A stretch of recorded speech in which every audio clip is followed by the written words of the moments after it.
Hello बच्चों, बाल मंदिर के इस YouTube चैनल में आपका स्वागत है। बच्चों, आज हम बात करेंगे अपना नाभिक की भौतिकी का लेक्चर नंबर 7, जिसमें हम लोग पढ़ने वाले हैं बंधन ऊर्जा वक्र, जो बहुत ज़्यादा इम्पोर्टेंट है। ध्यान रखना, वेरी वेरी इंपॉर्टेंट टॉपिक है बंधन ऊर्जा वक्र, ध्यान रखना। तो बच्चों, इसको समझना बहुत जरूरी है। इसको समझने से पहले हम लोग कल प्रति न्यूक्लियन बंधन ऊर्जा को समझ चुके थे। कल मैंने आपको बताया था कि नाभिक की बंधन ऊर्जा में उसमें न्यूक्लियनों की संख्या का भाग देने पर हमको एक टॉपिक मिलता है जिसको बोलते हैं प्रति न्यूक्लियन बंधन ऊर्जा। प्रति न्यूक्लियन बंधन ऊर्जा क्या होती है कि कुल बंधन ऊर्जा में किसका भाग दिया, न्यूक्लियनों की संख्या का क्या किया, भाग दिया, तब हमको क्या मिली, प्रति न्यूक्लियन बंधन ऊर्जा मिली। क्या मिली? प्रति न्यूक्लियन बंधन ऊर्जा। तो प्रति न्यूक्लियन बंधन ऊर्जा क्या होगी कि किसी भी नाभिक की कुल बंधन ऊर्जा में उसके न्यूक्लियनों की संख्या का भाग देने पर प्रति न्यूक्लियन बंधन ऊर्जा प्राप्त होती है, जो हम डिस्कस कर चुके हैं। ध्यान रखना। और कल मैंने आपको बताया था कि अगर प्रति न्यूक्लियन बंधन ऊर्जा क्या होगी, बढ़ेगी। प्रति न्यूक्लियन बंधन ऊर्जा बढ़ेगी तो नाभिक का स्थायित्व भी क्या होगा, बढ़ेगा। ध्यान रखना, प्रति न्यूक्लियन बंधन ऊर्जा बढ़ने पर नाभिक का स्थायित्व क्या होता है, बढ़ता है। इस लाइन को मैं लिख लेता हूँ, ध्यान रखना। ये हमेशा ध्यान रखना, नाभिक का जो स्थायित्व होता है वो प्रति न्यूक्लियन बंधन ऊर्जा के क्या होता है, समानुपाती होता है। देखो मैं तो लिख लेता हूँ, किसी भी नाभिक का जो स्थायित्व होता है, नाभिक का जो स्थायित्व होता है वह प्रति न्यूक्लियन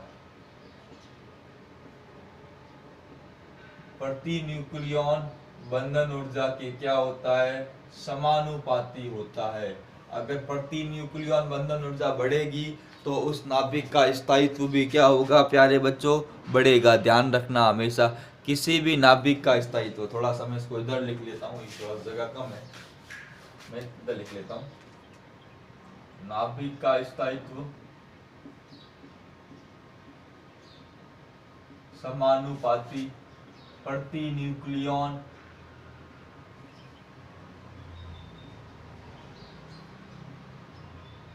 बंधन ऊर्जा।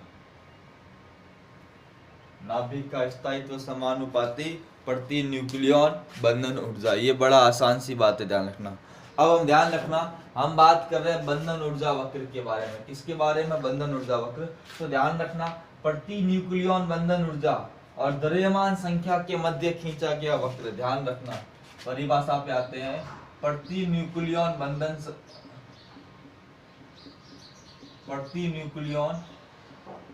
बंधन ऊर्जा तथा द्रव्यमान संख्या के मध्य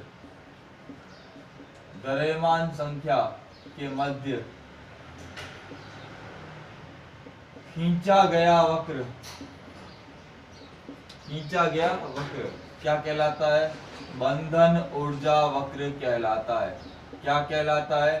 बंधन ऊर्जा वक्र कहलाता है। ध्यान रखना, क्या कहलाता है? बंधन ऊर्जा वक्र। ये अपनी हो गई परिभाषा।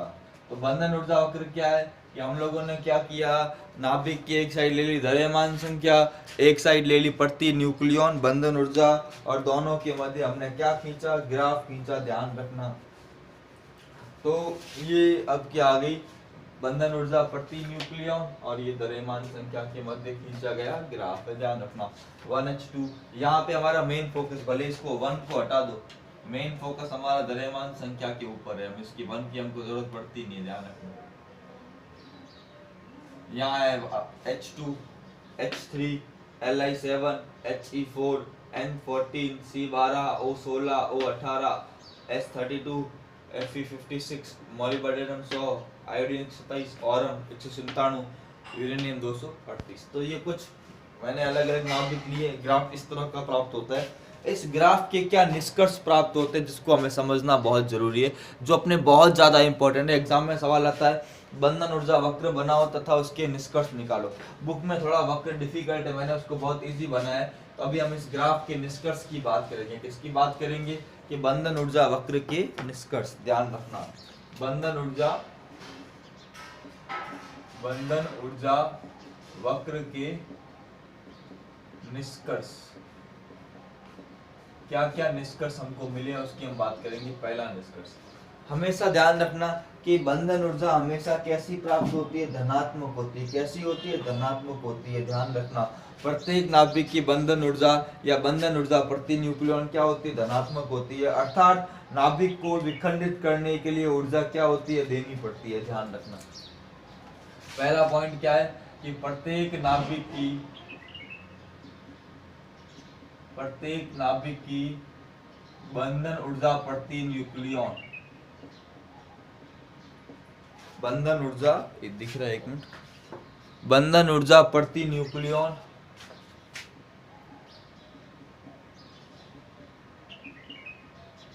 हमेशा धनात्मक होती है। क्या होती है? धनात्मक होती है। अर्थात नाभिक को विखंडित करने के लिए, नाभिक को विखंडित करने के लिए,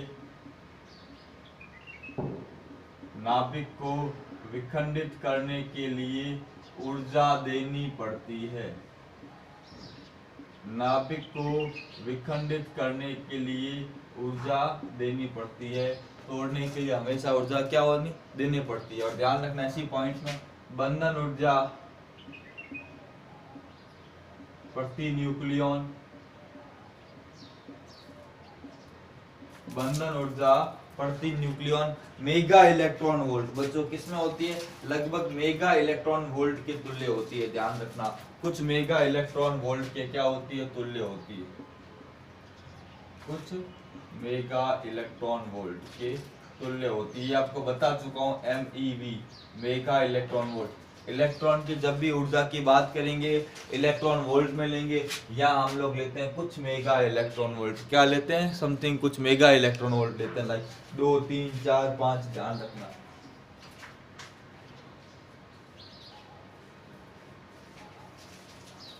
ठीक है बच्चों। अब बात करते हैं दूसरे पॉइंट की। पहले पॉइंट को एक एक पॉइंट नोट कर लिया करो, क्योंकि बोर्ड पे जगह नहीं है। ध्यान रखना जी, पॉजिटिव ग्राफ है। अब एक एक करके दूसरा पॉइंट क्या है? देखो, हाइड्रोजन से जा रहा हूँ धीरे धीरे। देखो, द्रव्यमान संख्या बढ़ रही है, बंधन ऊर्जा क्या हो रही है? बढ़ रही है। बीच में कहीं कहीं घटती है, उसको बाद में लेंगे। पहले देखो, द्रव्यमान संख्या बढ़ने के साथ बंधन ऊर्जा बढ़ती है, और Fv के लिए क्या होती है? मैक्सिमम। उसके बाद वापस क्या होती है? घटने लगती है। और Fe की कितनी होती है? इसकी लगभग 8.75 मेगा इलेक्ट्रॉन वोल्ट। कहीं कहीं किताब में कुछ और दिया, आपकी बुक में 8.75 दिया है, कहीं 8.7 है, थोड़ा सा आगे पीछे होता है, उससे फर्क नहीं पड़ता। अभी हमें इतना ध्यान रखना है, आपकी बुक के हिसाब से कितनी होती है? 8.75। तो द्रव्यमान संख्या बढ़ने के साथ बंधन ऊर्जा प्रति न्यूक्लियॉन बढ़ती है, जो Fe56 के लिए अधिकतम होती है। उसके बाद क्या होती है? घटती है। ठीक है, तो हम लोग बात करेंगे दूसरा पॉइंट। पहला मिटा देता हूं।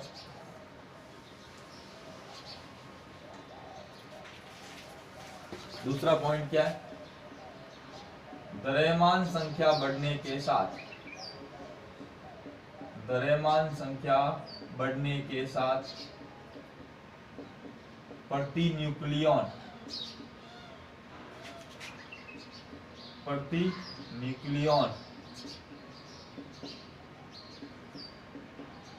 बंधन ऊर्जा का मान बढ़ता है, जो Fe56 के लिए अधिकतम लगभग 8.75 मेगा इलेक्ट्रॉन वोल्ट होता है। Fe56 के पश्चात द्रव्यमान संख्या बढ़ने के साथ साथ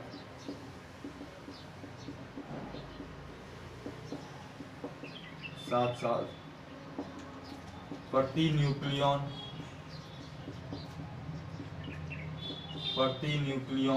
बंधन ऊर्जा का मान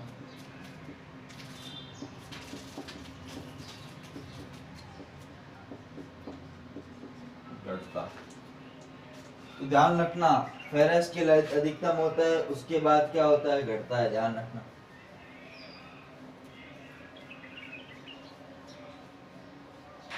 ठीक है, तो आपको ध्यान रखना है कि बंधन ऊर्जा सबसे ज्यादा किसकी होती है, बंधन ऊर्जा सबसे ज्यादा क्या होती है, लोहे की Fe56 की होती है। इस आधार पे कह सकते हैं कि लोहा जो है वो क्या है, सबसे ज्यादा, लोहे का नाभिक क्या है, सबसे स्थायी है, ध्यान रखना। इस आधार पे क्या कहा जा सकता है, इस आधार पर यह कहा जा सकता है कि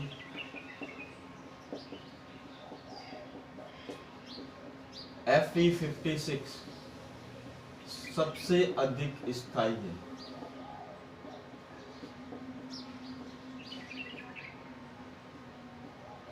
Fe56 सबसे अधिक स्थायी है क्योंकि उसकी द्रव्यमान संख्या प्रति न्यूक्लियन का मान सबसे क्या है, ज्यादा है, ध्यान रखना। ये हो गया पॉइंट संख्या 2। तो अगले पॉइंट की बात करते हैं, इसको नोट कर लो।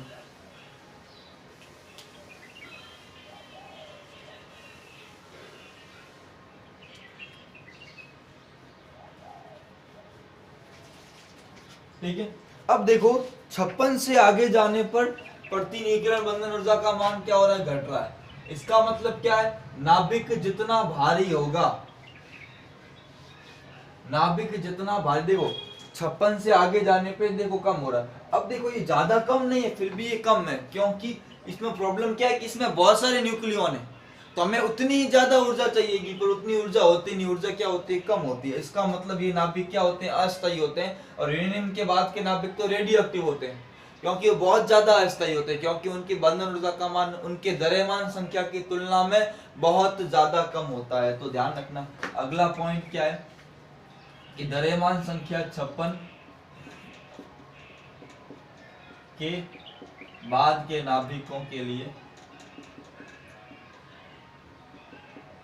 बाद के नाभिकों के लिए प्रति न्यूक्लियन बंधन ऊर्जा, प्रति न्यूक्लियन बंधन ऊर्जा का मान कम होता है। अर्थात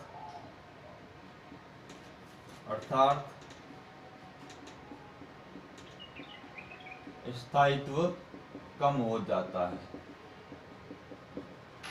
स्थायित्व कम हो जाता है। अतः हम कह सकते हैं कि भारी नाभिकों का स्थायित्व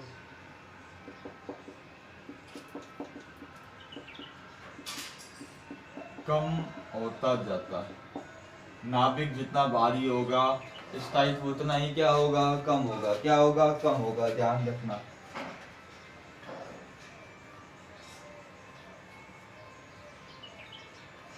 इसी कारण एक और चीज कि अगर ज्यादा भारी तत्व है, ध्यान रखना, जो सिल्वर है या यूरेनियम है, यूरेनियम 238 तथा इससे भारी तत्व अस्थायी होते हैं, इन्हें रेडियो एक्टिव पदार्थ भी कहते हैं। क्यों, क्योंकि ये बहुत ज्यादा अस्थायी होते हैं। क्यों, क्योंकि इनकी द्रव्यमान संख्या प्रति बंधन ऊर्जा प्रति न्यूक्लियन क्या होता है, बहुत ही कम होता है, ध्यान रखना। इसलिए नाभिक क्या होते हैं, ज्यादा अस्थायी होते हैं, अस्थायी होते हैं, ध्यान रखना। हमेशा ये बात आपको क्या करनी है, ध्यान रखनी है कि इन नाभिकों का स्थायित्व क्या होता है, बहुत ही ज्यादा क्या होता है, कम होता है। क्यों, क्योंकि इनकी बंधन ऊर्जा प्रति न्यूक्लियन का मान बहुत ही कम होता है। तो ये हो गया तीसरा पॉइंट।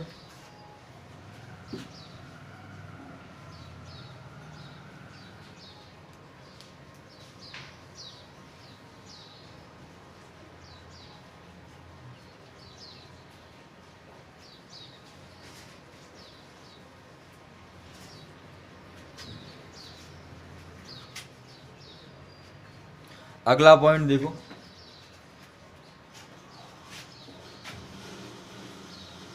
अगला पॉइंट क्या है, अगर 56 से कम द्रव्यमान संख्या के जो नाभिक है, चौथा पॉइंट,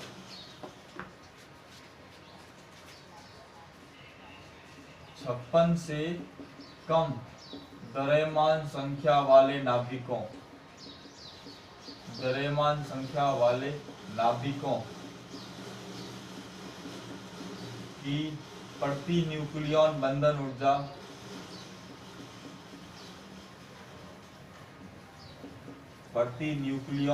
ऊर्जा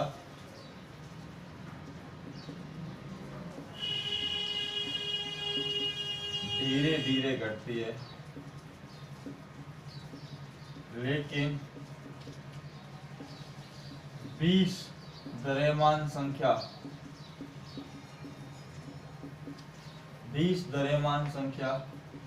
से कम वाले नाभिकों की बंधन ऊर्जा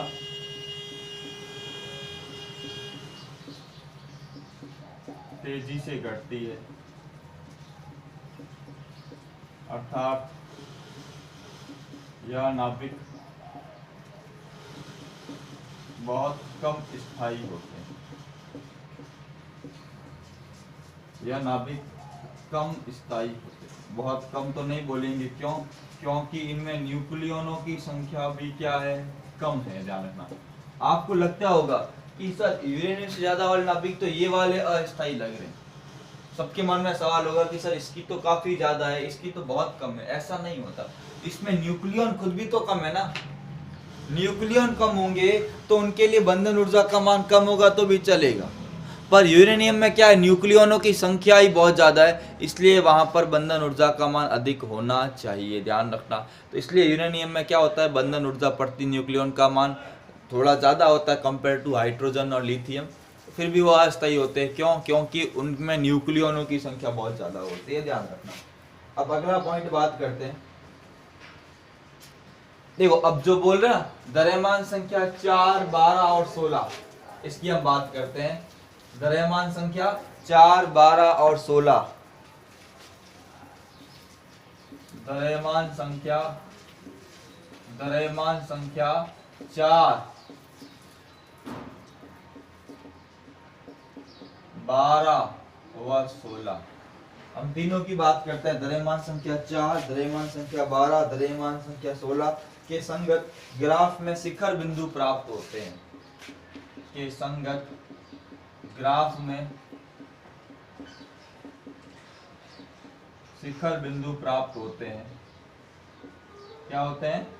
शिखर बिंदु प्राप्त होते हैं, क्योंकि इनके ये अपने आसपास वालों से इधर उधर दोनों साइड से ये क्या है, थोड़े से शिखर पे ऊपर है, चोटी की तरह शिखर बिंदु प्राप्त होते हैं। क्योंकि 4, 12, 16 वाले नाभिक अपने निकटवर्ती नाभिक की अपेक्षा, क्योंकि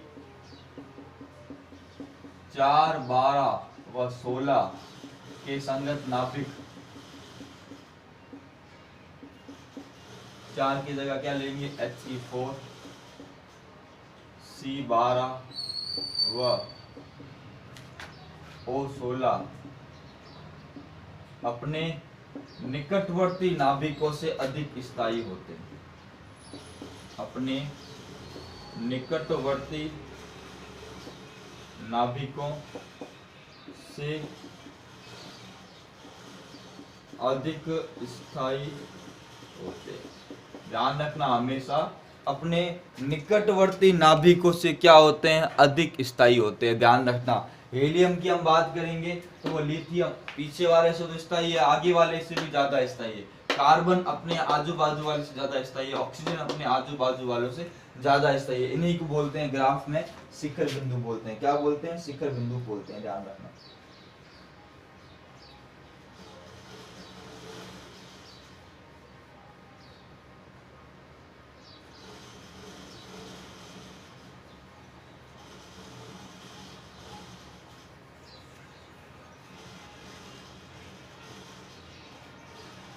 ठीक है बच्चों, तो ये सारी बातें हैं। अब यहाँ पे एक दो चीजें और भी ऐड कर सकता हूं कि द्रव्यमान संख्या अब एक और चीज ऐड कर सकता हूं इसमें कि द्रव्यमान संख्या 30 से ज्यादा व 170 के नाभिकों की बंधन ऊर्जा प्रति न्यूक्लियन का मान, बंधन ऊर्जा प्रति न्यूक्लियन का मान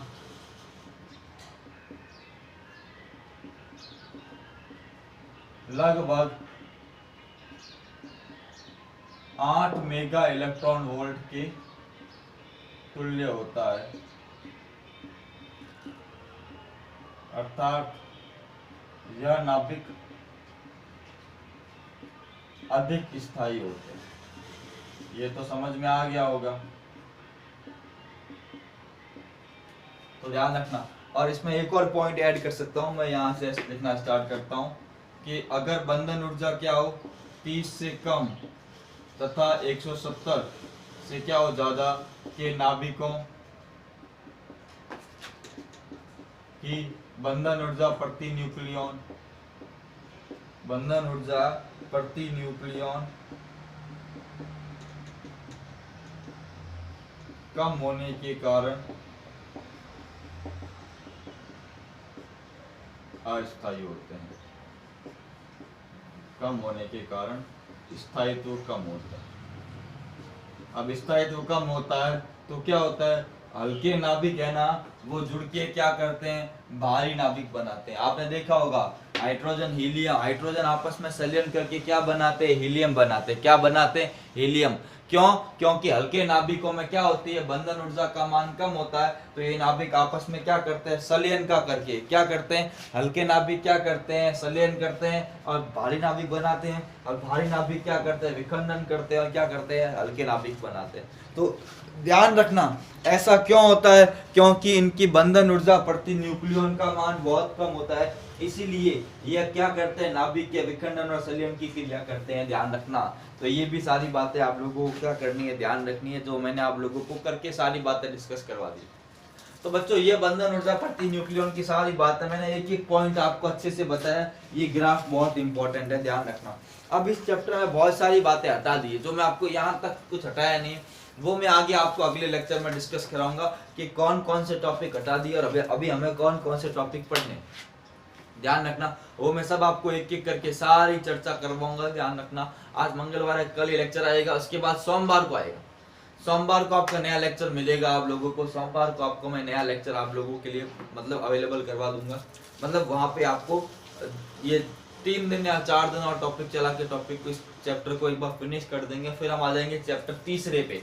पहला दूसरा मेरे खुद के YouTube channel study point Barmer से आप लोग पढ़ सकते हैं। बच्चों समय कम है, इसके लिए मैं वो चैप्टर भी नहीं करवा रहा हूँ, करवाऊंगा स्कूल खुलेगी तब। देखो सिलेबस में और भी कटौती होने वाली है, पर हम हो सके उतना सिलेबस को क्या करना चाहते हैं, कंप्लीट करना चाहते हैं बच्चों, ठीक है। तो इतना ही। वीडियो को इसी तरह लाइक करें, शेयर करें, चैनल को क्या करें, सब्सक्राइब करें। खुश रहें, कोरोना से बच के रहें, पढ़ाई करें। थैंक यू बच्चों, जय हिंद बच्चों।